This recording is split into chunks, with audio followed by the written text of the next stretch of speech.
Good afternoon, ladies and gentlemen. Thank you for being with us this afternoon. Thank you for staying with us this afternoon. My name is Mark Field. I'm the IAAF Chief Executive and UK AFCAR Chairman. Delighted to be with Neil Pattimore, who's our UK AFCAR Policy Advisor. And I wanted to talk to you about how we, as a coalition, UK AFCAR, the UK Alliance for Freedom of Car Repair, which comprises fellow UK trade associations and commercial organisations, how we promote the UK aftermarket to government. Now, everything that you've seen today, whether it be EV, ADAS, skills and recruitment, everything in your businesses is governed by legislation, and the work that we do as a coalition really seeks to protect the businesses, the freedoms that you're allowed, and the rights that have been afforded to you by various different legislations.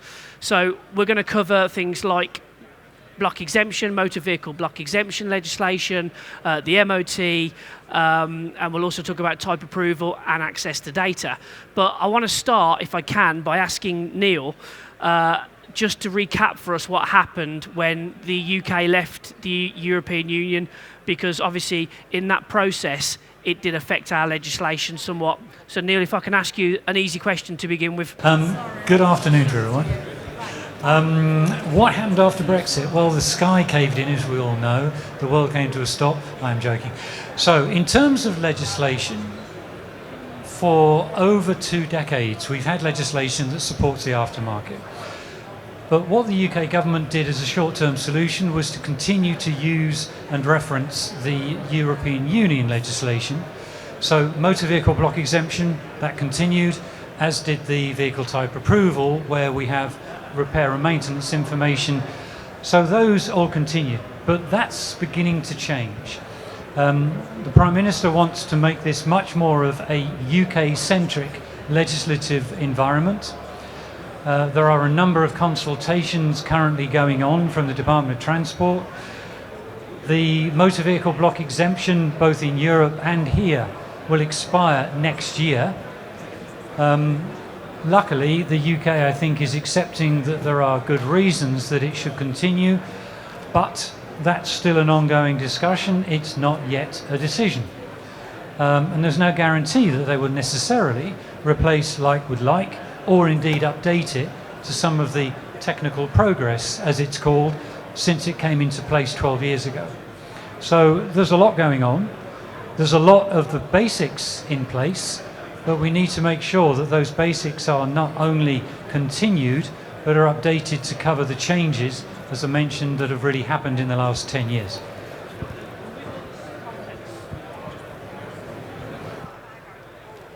Long day. And with all this complex information, if I take someone like Peter Welch over there, who's an independent garage, 5-6 employees, Peter, a few ramps, why is this really important to him? Because obviously Peter and I speak often, he understands the work that we do, but why is it really important that independent garages see the work that the UK AFCAR is doing? So, in very simple terms, motor vehicle block exemption, without getting too complicated, enshrines the rights for the equal ability in terms of competition. So your workshop, Peter, you have customers who choose to come to you, and they choose to come to you because you offer them competitive choices, different ways of repairing the car, different costs, maybe more competitive rates in terms of hourly rates, a choice of competitive parts and repair processes, using multi-brand diagnostic tools and all the things that we know the aftermarket benefits from. That ultimately emanates from block exemption. And block exemption originally was about vehicle manufacturers and their dealer networks not having the problems of competition law, because it's a monopoly in a local area. But what came with that was the ability for independent aftermarket to compete in that local area at the workshop level.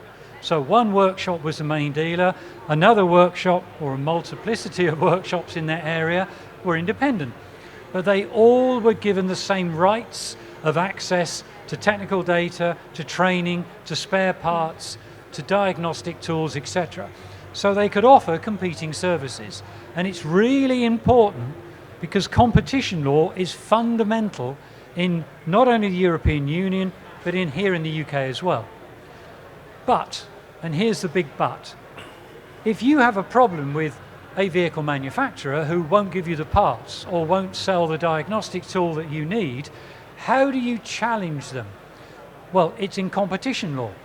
So you have to go to court, which means you as a small business have to challenge the vehicle manufacturer in court. And realistically, guys, that's a big problem that practically is difficult.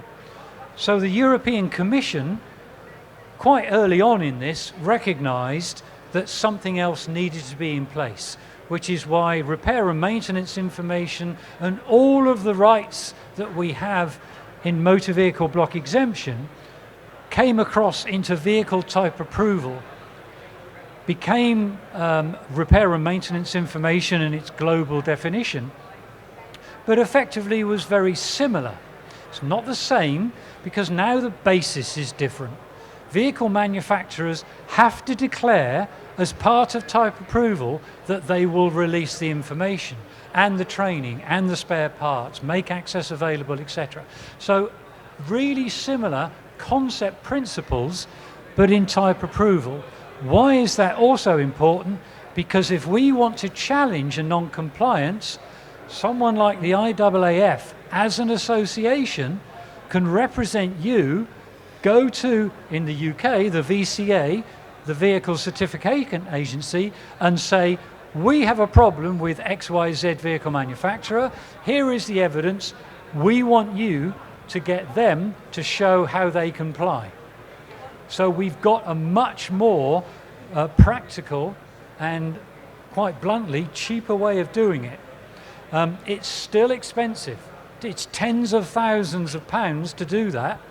But if you do it through the courts, so for example in Germany there was a recent case, you have to put 250,000 euros in front of the court just to show that you have sufficient money to make a legal challenge over obviously the period where a judgment is being made. That doesn't happen for most small businesses. So the two quite separate legislative elements, type approval and motor vehicle block exemption, absolutely fundamental for the health of the aftermarket.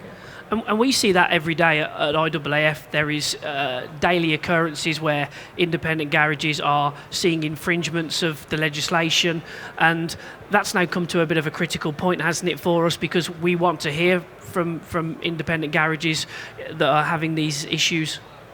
Indeed, Mark. There's two or three things here that become quite critical between when the block exemption legislation was originally updated, which is 2010.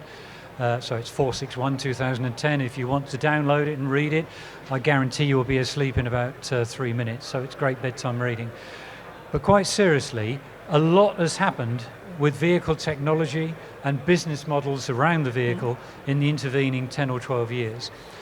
So what we're seeing, and it's particularly become a problem here in the UK after Brexit, we're seeing that some of the things that are being done by the vehicle manufacturers, and particularly things like remote access to the car and its data, the ability to now bring in new services about embedded diagnostics in the vehicle, about predictive maintenance, about forecasting when something will need repairing, and sending bespoke quotations to the car where the vehicle driver can simply press a button on the screen in the car and confirm when the next service or repair or diagnostic or whatever it may be can be done. So next Thursday at 9 o'clock, yep, at this location close to where you live or where you work, well, where I work is going to be more convenient, so yep, that's it. Independent garage has no access to that. They can't give that type of quote directly to the car. So there are big changes. There are big changes coming with mobility as a service. So vehicle leasing companies and rental companies are being affected. So we need updates to the legislation. And for the independent sector, we definitely need some big updates around the legislation for things like security, security gateways. I'm sure you're all aware that security through the OBD connector is also a problem with certificates, etc. So there's a lot going on, and I'm not going to have time today or even this week to go through all of that. But the bottom line is, because of Brexit, some of the vehicle manufacturers are really beginning to push the interpretation boundaries of what they should be doing. And we need evidence back from you as the workshops about the evidence that you're getting on a day-to-day basis. I used to be able to do this, now I can't. It's now costing me much more than it was. I'm paying €1 a day for Fiat gateway, but it's costing me €50 a day for one of the German manufacturers. Is that reasonable? We can do something with that information, but we need hard information. When, what vehicle, VIN number, what the prices were. Give us the detail, we can use it on your behalf. I think it's important that the market doesn't suffer in silence there, that it does come to us, to organisations that you might be part of. Are you seeing a divergence with the UK? Neil has spent a lot of time in Brussels and working with the European Commission. I know the UK government has a lot on its plate at the moment, but is it easier? Is it harder with the European Commission? So there's a very blunt answer to your question, Mark. In Brussels, the last 4 years since Brexit, the UK government, because they didn't want it used against them in negotiations, did very, very little with the Commission. Before Brexit, they did very, very little with the Commission because their view was the Commission does it. Why do we need to do it? So they are, and I'm saying this quite politely, they are much further behind the Commission because they haven't been involved. They haven't done much since Brexit. Since Brexit, my ex-colleagues in Brussels have been doing a lot. And in Europe, in the context of what's known as the European institutions, we used to go, and still do with my ex-colleagues, directly to the Transport Committee or the IMCO Committee, which is small business, in the Parliament. You can talk to the MEPs directly. You can give them the evidence. You can really let them know the detail, and they can influence what goes on. So can the Council, which is the member states' representation in Brussels. We can talk, as we did daily, to the Commission. And those guys really understood who the aftermarket were, what we did, what the benefits were from a societal benefit as well as an economic benefit, and why that legislation was needed to be updated. They've also done a lot in Brussels around what's recently been published as the Data Act. So if I own a car in Brussels now, or in Brussels terms, I have rights to the access to the data that generates. We don't have any of this in the UK yet. And when we've talked to the Department of Transport and the CMA and so on, they're sort of aware of some of this, but they don't have the prioritisation because they're too busy doing all the other legislation that needs doing after Brexit. So the short answer to your very good question, Mark, is there is a lot to be done here in the UK, and it's not that the government doesn't understand or doesn't want to understand. They're quite empathetic, but there's a lot for us to let them know about. They want to know about what's happening in Brussels in more detail, but we obviously, because of COVID, haven't been having a face-to-face meetings that in the past would have been possible.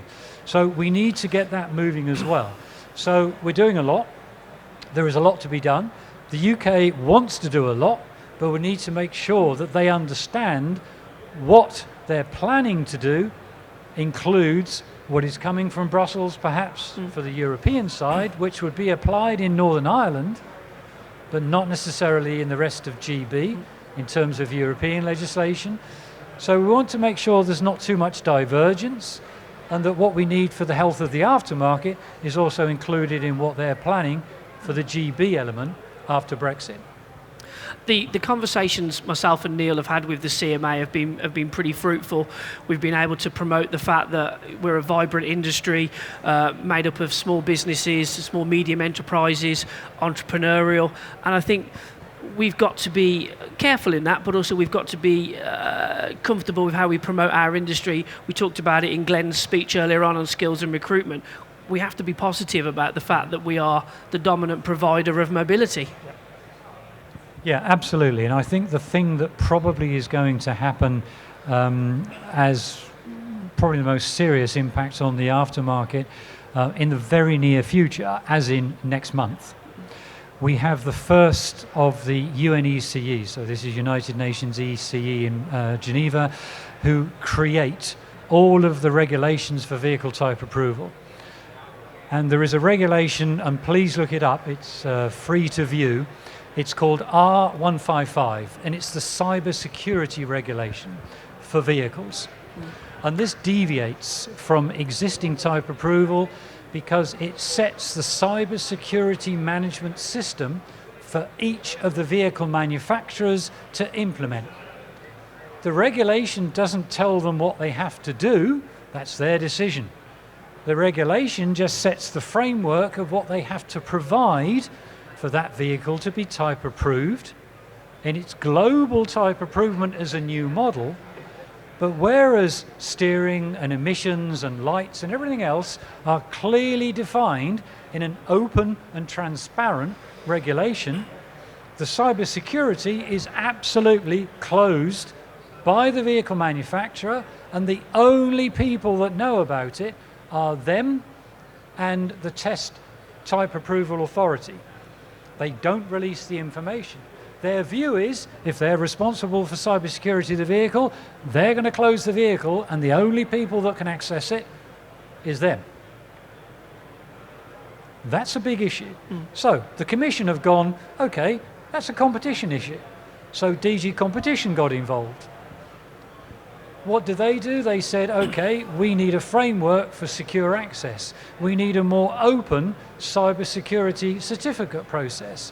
We need to be able to ensure that things like replacement parts can be developed, because electronically controlled replacement parts will come under cybersecurity.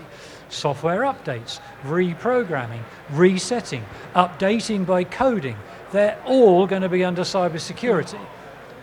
So new vehicles, type approval starts next month, July 2022. All existing vehicles in July 2024 will come under cybersecurity management system or strategy. This is a big issue. The Commission have really begun to address it. The UK government have not yet started even discussing it with us.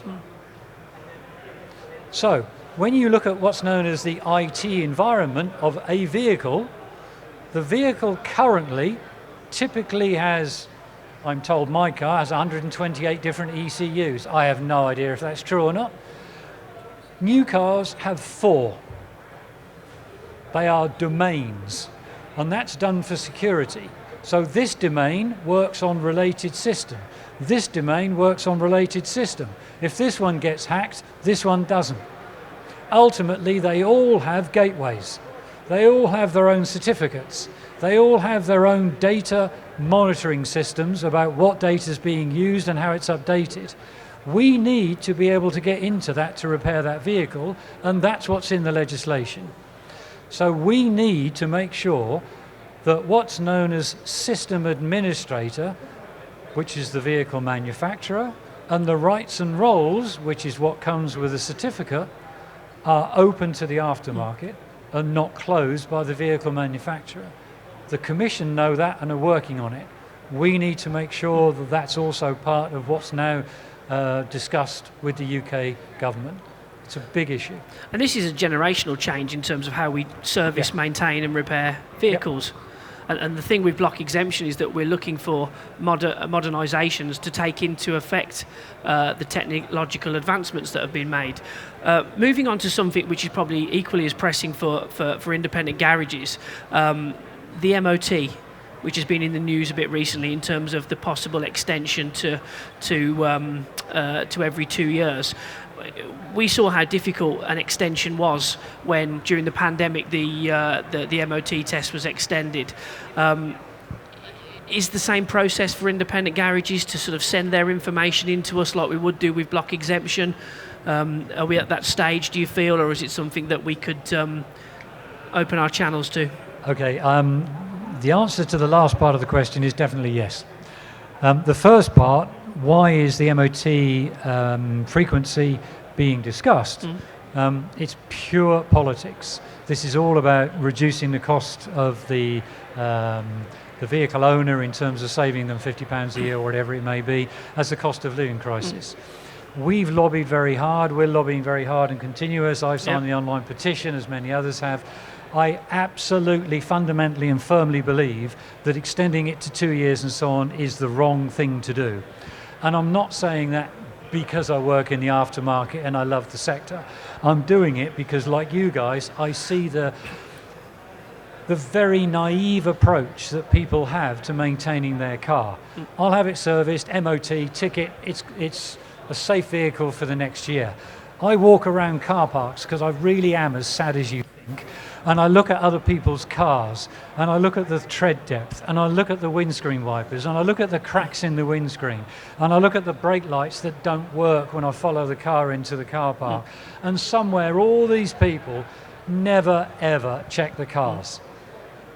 If they would, these things wouldn't be the case. So what are they going to do? Leave it a year longer. I ride a motorcycle. I really do not want to be killed because some idiot is going to slide into me when they brake on a corner in the wet. I've seen it happen. I've followed a guy the other day who left the road. Luckily, he stayed on the grass and came back on again. If I'd been on the other side of the road and it was a left-hand bend and not a right-hand bend, I wouldn't be here talking to you. These things happen. Why do they happen? Because he hadn't checked his front tyre depth. You know, all these things come into it. The bottom line, though, this is a political decision. And I know that the DVSA do not want to extend the frequency. And not only does it compromise safety, it's a fallacy. The cost for repairs will increase. Yeah, the other side of that is that when they do have repairs, the likelihood is it will be more expensive. And that's false economy, as we all know. So anyone who understands the real issues would not increase the frequency. Why are we the second best country in Europe in terms of road safety? Because we've got one of the best schemes. Does anyone know why we're the second best, by the way? Or does anyone know who the first one is? I'm not going to kill you if you get it wrong, but do you know who the first one is? Malta. Because it's all done on the number of people per kilometres driven. The roads don't go very far in Malta, so it's as simple as that. When you look at the, much more similar, Italy, Spain, France and so on, they're way worse than we are. Even though in some cases they've got quite good schemes, but the net result is we do have a good scheme. No getting away from it. So we should not rock the cradle because, the baby will fall out, or the dishwater, or whatever other acronym you want to use. And just going back to UK AFCAR, one of our ambitions or our aims as a coalition is that on these multiple fronts that we're fighting, vehicle type approval, motor vehicle block exemption, the MOT, we are opening our channels up more and more, aren't we, Neil? And we've got things in place to do that, to get the information from you. So the point is that you're not alone and you're not suffering in silence, and we are here as a coalition of trade associations and commercial organisations that able us to take it forward. Indeed, and I can only give you 2 or 3 things actually. One is the reason I'm using this microphone is that we'd like to ask for some feedback in a few moments when we finish talking. The second is that I've had meetings with the Commission at very high level, with commissioners and so on, and absolute evidential, documented evidential details are complete gold dust.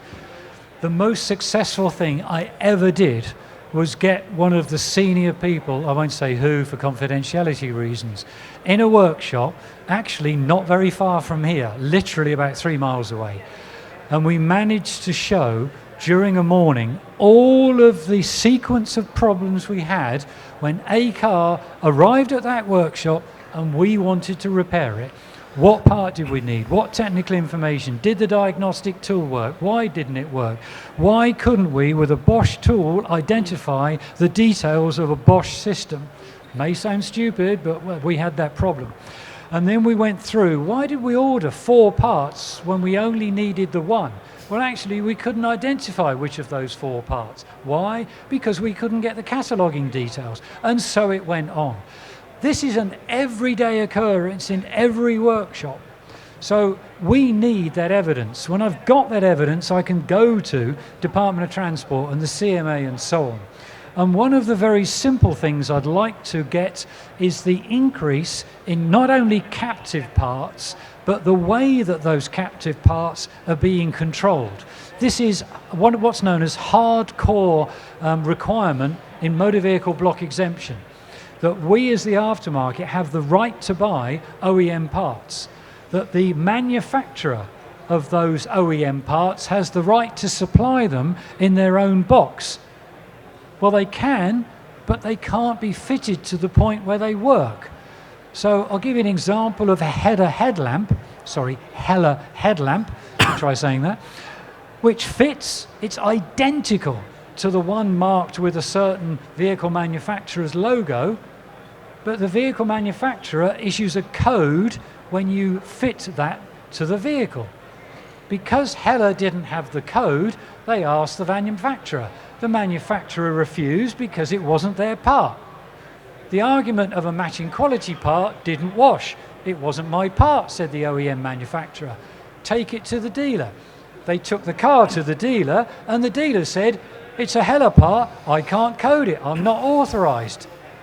So they had to get the OEM part, even though it was absolutely identical, and this took 4 weeks.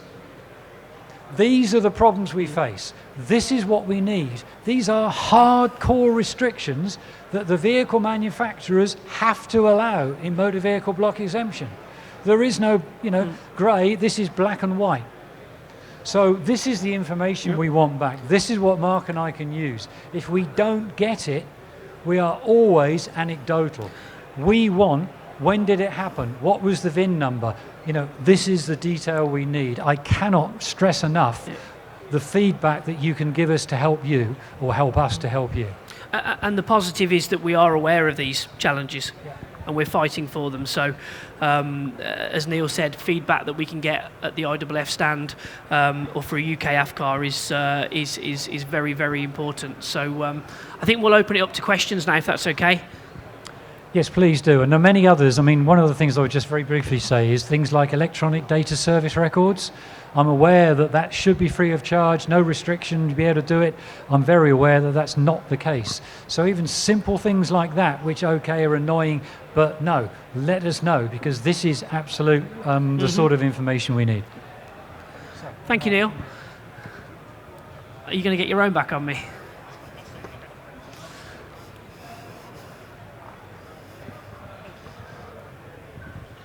Thank you, Mark. Neil, good to see you. With data capture for this critical part of the fight that we need in order to gain access, can we have a page on the IAAF website for that data capture with all the fields in there? So we're really busy as garage owners. The capture needs to be simple. Yes, we are working on that. Thank you. That was an easy one. Any difficult questions for Neil?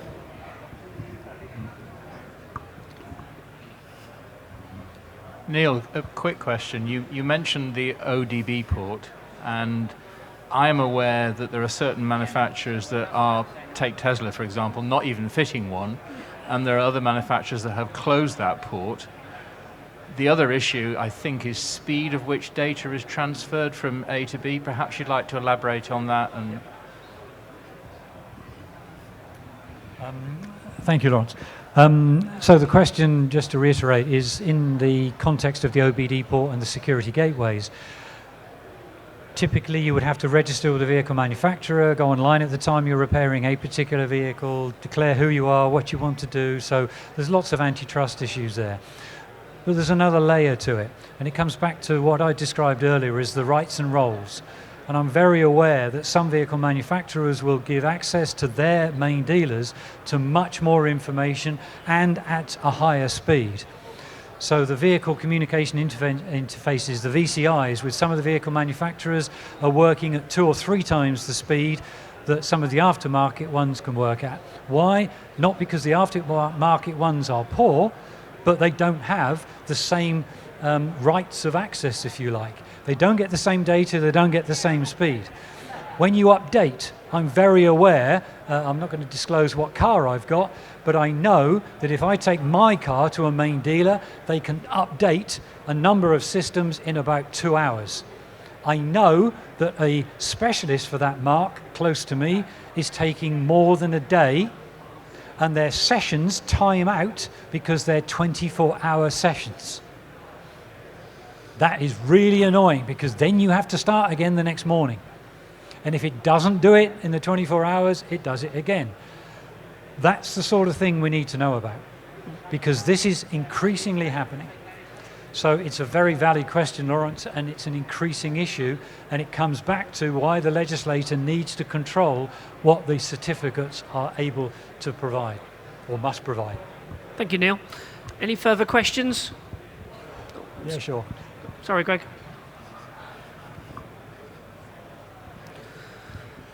Really, it's a question for the IAAF. What practically can you do to force the VM's hand to provide this information?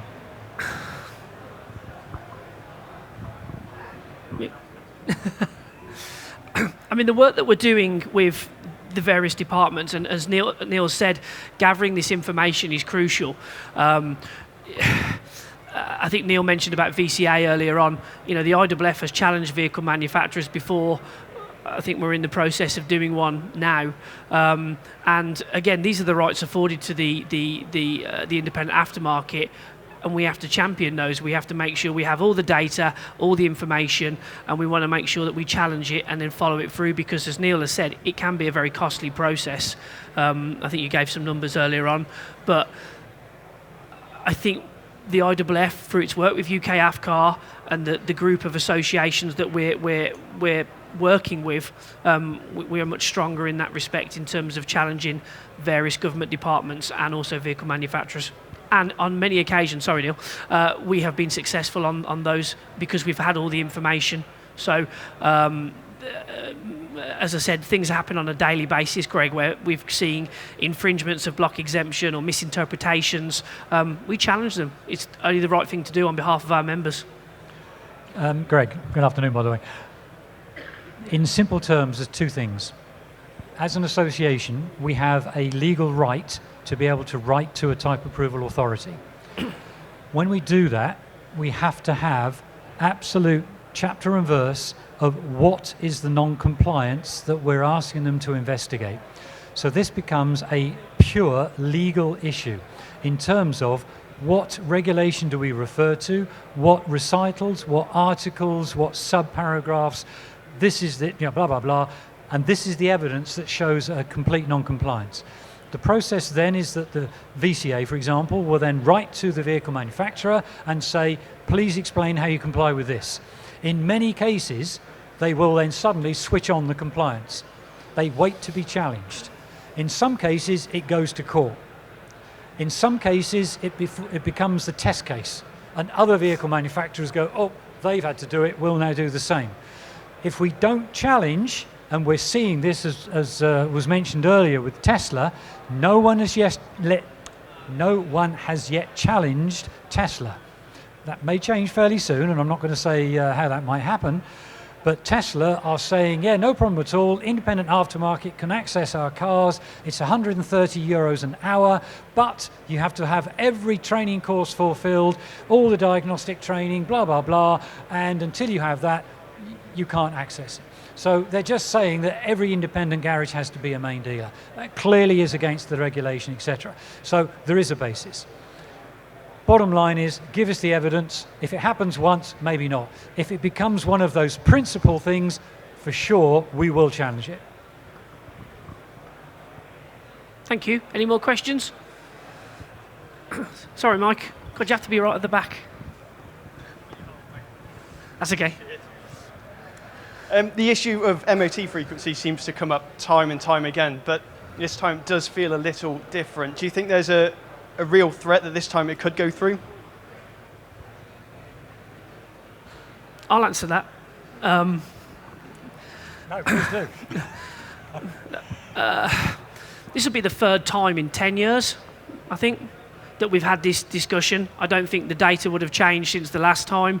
And in that essence, I don't think much has changed. And we will campaign on safety and the fact that it will actually cost motorists more money. So the whole purpose of them looking at an extension is incorrect. I don't think it does feel different. I think we are probably hopefully not tempting fate, but I think we're in a real strong position to demonstrate why it should be as strict. And if you speak to independent garages here, they might actually say it needs to be strengthened. I would totally agree. I think there's two things here. That there's a complete misapprehension by the government that new vehicles are more reliable, they don't have the same issues, etc., etc. My experience, and it's nowhere near as good as your experience, I'm sure, is that there are maybe different reasons they fail, but they still fail. And they still fail at the same rates, is my understanding. The fact that there's more electronics on there, for me, is a double-edged sword. In theory, they should report failures. In realities, who sets the criteria for which they fail? Actually, the vehicle manufacturers with their OBD thresholds. Do they want to show they failed? No, because that then impacts on the brand image of their vehicles. So there are conflicts of interest in this. It's not a black and white situation. However, I think Boris and his cabinet are focused on cost of living crisis, political solution. I think they are wrong to focus on that for a whole variety of reasons. I think it's the wrong thing. I think it's the wrong message. I think it's probably ultimately an increase in cost, not a decrease. We are still lobbying very hard, as many others are, but certainly as UK AFCAR, we've made our voice very clearly heard. But the more evidence that we can show of the sort of failures we're getting and the severity and frequency of those failures on some of those new vehicles absolutely are the sorts of evidential feedback that we should be giving. So again, plead to give the more information that we can give to help our cause, to help you. Thanks, Mike. Cheers. Thank you. Any more questions? Good. You mentioned earlier on about the OBD connector and it's going to disappear in cars. So how vehicle manufacturers are going to connect the vehicles, and what's the solution? Here you go, Neil. I know the answer to that. You're probably not going to hear it. So, two things. The amount of data coming through an OBD connector is already limited. The way that the vehicle manufacturers are doing it is over the air, using telematics. Started off as eCall, developed very rapidly into remote services. Almost every vehicle manufacturer, certainly in Europe, has now got telematic services. The Japanese and the Koreans, to be fair to them, are late to the party. But that's not the issue. So the answer to your question, over the air, remote services, telematics and so on are embedded in the car. The best bit is that that's proposed by a vehicle manufacturer to be accessible through their server, at which point you will pay to get the same data as they've already had a week before you. They will have offered their services before you, etc. So, if you look in the legislation, and you can download this legislation, so this is 2018-858, which is the type approval legislation, it clearly states OBD connector shall be maintained. It clearly states full data stream must be made available. There is a current quite detailed discussion in Brussels about what full data stream means. And I've told the Commission, I don't care if the OBD connector no longer exists, as long as we have a standardized connector which we can directly access independently of a vehicle manufacturer free of charge. Could be Ethernet, could be USB, could be over the air. I don't care, actually. Over the air has some advantages. USB, probably okay. We've got 100 megabyte Ethernet. We've got 100 megabyte systems now within the vehicle. We've got a lot of much faster systems coming, but they're not here yet. They're coming with the domain-based systems because they've got seriously fast processing because of automated systems and so on. So, from the legislator's viewpoint, the principles are already in legislation. OBD with Euro 7 is already being discussed as not needed.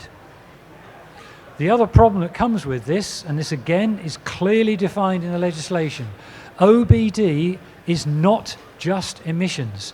OBD is clearly defined as any on-vehicle or in-vehicle system which is electronically controlled and has the ability to register and report defaults in the system as codes. So that's ABS, it's lighting, it's steering, it's every system on the vehicle you know. A lot of people in government think OBD is emissions. It's not. And this is where Tesla fall foul of OBD. And also the vehicle manufacturers who are developing electric vehicles are saying they didn't need an OBD connector. And I was in the motor vehicle working group discussion where the Commission absolutely confirmed for motorcycles, for trucks, for any electrically powered vehicle must have an OBD connector for all of the systems which are not emission related. So there will be a future for it that may change over time, but the legislation clearly protects it. But to access the data, you need the certificate, and that's where we get back into who decides and controls what data you can get and where that deviates between vehicle manufacturer and aftermarket. So there's a lot going on, but if you don't get access, please tell us, because we can use that. Thank you. Last question, Tony. Thank you. From what we've been talking about now, it just sounds like you need as much information as you can possibly get so that we can, as an industry, and you can then lobby government. I think what we perhaps need to do is work together here as well, and we're fortunate here, we've got some of the trade magazines as well, and maybe if you can make access to getting information to yourselves easier so that the garages are aware of how to get the data to yourselves, then I think maybe then that'll allow you to get the data that you require. Yeah, I think the challenge has always been there in terms of getting the information.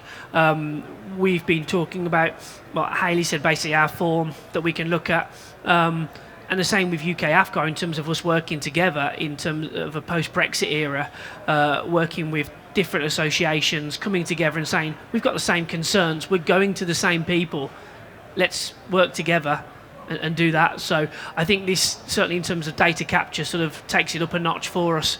And then we have, responding to our work that we've been doing, myself and Neil, with the CMA, and one of the key things that the Commissioner said is about lack of enforcement over block exemption. So we're trying to sort of fill that gap, really. But it's more at the coal-faced end mark, though. Definitely. The garage has been able to have access to be able to get the information to you. So if the web link or the forms are readily available through the trade magazines or other areas, then hopefully that will allow them to get the information to yourselves as quickly as possible. Yeah, in an easy format, easy processable format for us to work with. So, and that's the key thing, because we understand the difficulties in this issue that can sort of go away sometimes. Well, we've got to make it easy for everyone to fill in that sort of form. So yeah, brilliant.